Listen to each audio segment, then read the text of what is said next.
Olá, eu sou o Matheus Giovanni, ele é Matheus Soligo e ele é Joatan Klamer. E estamos gravando esse vídeo para a disciplina de Gestão de Negócios Agroindustriais e falaremos sobre formas jurídicas. Nós somos acadêmicos de Engenharia Florestal e Agronomia pela UFSC.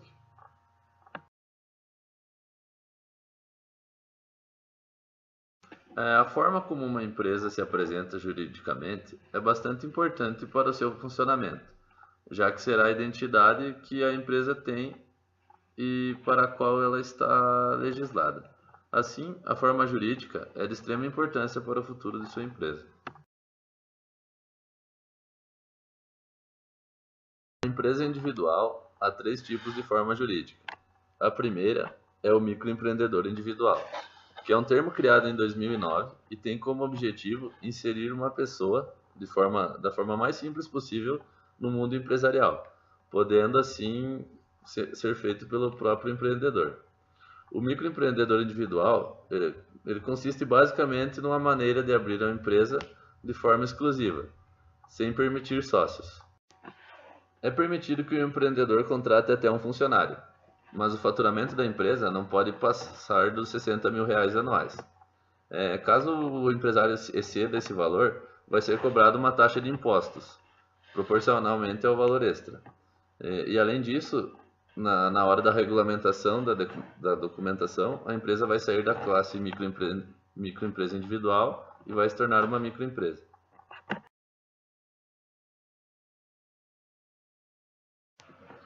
Agora falando sobre o empresário individual, ele é muito parecido com a microempresa individual em alguns aspectos.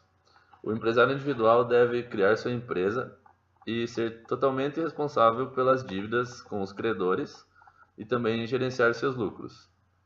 Como já está no nome, empresário individual, basta ter apenas uma pessoa para abrir esse tipo de empreendimento. Desta forma, não há separação entre os bens pessoais e o patrimônio profissional. A diferença básica do empresário individual para a microempresa individual é que o empresário pode chegar a um faturamento de até R$ 360 mil anuais, se caracterizando como uma microempresa. Falando agora da empresa individual de responsabilidade limitada, é uma empresa como as outras composta só por uma pessoa, e essa pessoa ela detém 100% do capital.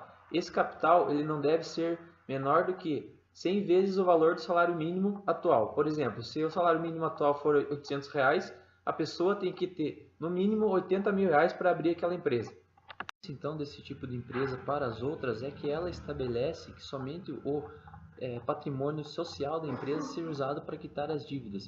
Então, por exemplo, o empresário ele só pode usar aquele capital que foi empregado no começo do empreendimento para quitar as dívidas da empresa. Isso faz com que o patrimônio dos bens pessoais do empreendedor sejam protegidos e só os patrimônios sociais sejam usados. A empresa individual de responsabilidade limitada, ela tem um faturamento limitado, ou seja, ela pode crescer, pode se desenvolver, pode se tornar uma empresa grande, sem que haja leis ou burocracias que impeçam esse desenvolvimento, esse crescimento. Então, essas sociedades exigem que existam pelo menos 2 sócios na empresa, sendo que nenhum deles pode ser de outra empresa do mesmo setor. Além desse aspecto, eles também têm de participar em dinheiro ou com bens avaliáveis em dinheiro.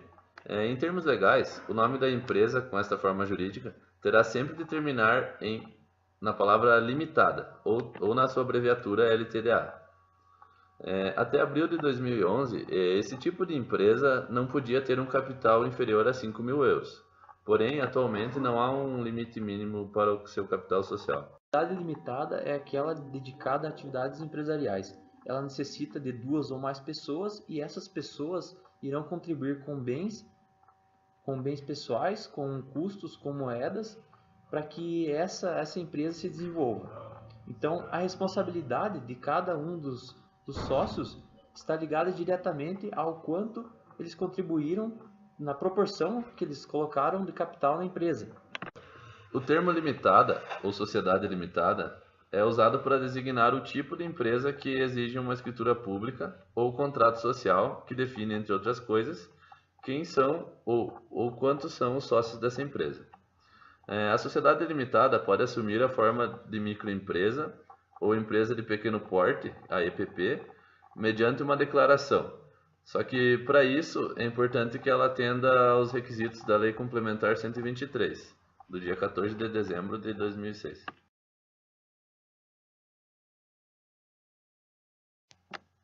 Bom, então chama-se sociedade anônima a pessoa jurídica de direito privado que tem o seu capital dividido por ações.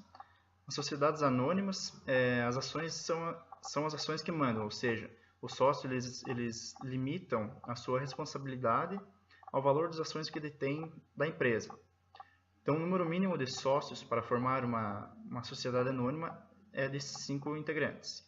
No entanto, ela pode ser formada por um único sócio, desde que esse seja uma sociedade. Então, em termos legais, o nome de uma empresa com essa forma jurídica terá sempre de terminar com SA. E o capital social para fundar uma SA não pode ser inferior a 50 mil euros. Tais ações elas podem ser adquiridas ainda pelo público em geral, que desse modo torna-se sócio da empresa, sem com que passe a fazer parte do contrato social, como no caso das limitadas. Então, o capital social de uma sociedade anônima ele é dividido em ações de igual valor nominal e de livre negociabilidade, limitando-se a responsabilidade do acionista ao preço de emissão das ações adquiridas. Então, nesse tipo de sociedade, o objetivo é a acumulação de capitais mais do que a atração de acionistas em si. A participação do acionista no controle da empresa ela é medida pela quantidade de ações que este possui. No Brasil, a principal lei que regulamenta as sociedades anônimas é a Lei 6.404 de 76. As sociedades anônimas elas podem ainda ser constituídas de duas formas, capital aberto ou capital fechado. A sociedade aberta é aquela em que os valores mobiliários, ou seja, as ações, partes beneficiárias, etc., eles são lançados para negociação nas bolsas de valores, ou mercado de balcão, devendo ser registrada e ter os seus valores mobiliários registrados perante a CVM, que é a Comissão de Valores Mobiliários. Então, na sociedade fechada, diferentemente, não há emissão de valores imobiliários negociáveis nesses mercados. Uma sociedade anônima ou uma empresa jurídica de direito privado é o tipo de empresa, então, que abriga a maioria dos empreendimentos de grande porte no Brasil. A sociedade simples remete a parcerias entre os profissionais prestadores de serviços, constituindo casos nos quais eles mesmos exercem a atividade para a qual a sociedade existe. Exemplos são sociedades entre médicos, advogados e outros profissionais, cujas atividades, ou seja, profissões, correspondem à sua própria finalidade da união. O objeto descrito no contrato social de uma parceria desse tipo, portanto, deve necessariamente não corresponder a atividades mercantis. Em geral, o conceito de sociedade simples está ligado à atividade da natureza científica, literária, artística, entre outras. De forma resumida, a sociedade simples é constituída por pessoas exercendo suas profissões, sendo de caráter pessoal a prestação de serviços feita por elas. Por isso, as cooperativas e associações, independente do número de participantes, serão sempre consideradas sociedades simples, pois os profissionais exercem atividade no fim da parceria. A sociedade empresarial se diferencia da simples justamente por ter como finalidade o exercício profissional de atividades econômicas voltadas para a produção e circulação de produtos ou serviços. Entre as características da sociedade simples, a que melhor representa sua diferença em relação à sociedade empresarial é a não existência de uma organização de bens materiais, intelectuais e recursos humanos, de forma que o objetivo seja a produção e a acumulação sistemática de recursos financeiros, ou seja, a riqueza.